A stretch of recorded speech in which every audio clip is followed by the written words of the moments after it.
Мен Медетбек кызы Шайыргүл Баткен райондук маданият бөлүмүндө адис болуп иштейм. Буга чейинки мамлекеттик кызматкер окуган Манас эпосунун Теңирүүл бөлүмүнөн улантып кетсем.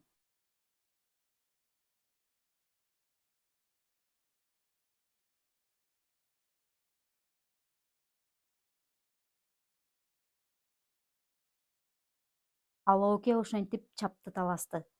Ошондо Нойгуттардын мыктысы Ак балта да эли жерин жоого чаптырып, кирип кетер көр таппай, корголоорго жер таппай айласы куруду.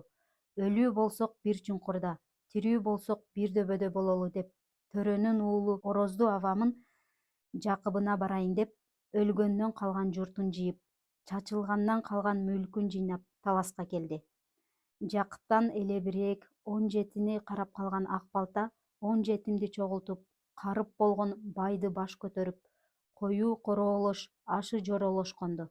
Бирине бири арманын айтса түгөнбөйт.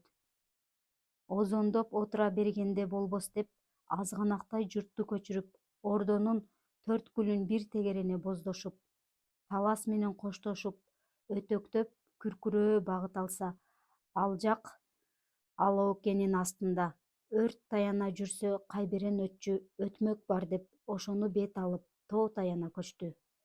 Үйрүлмөнүн сазына өргүп конуп, бир күнү бай менен Ак балта жакып кеңеш курду.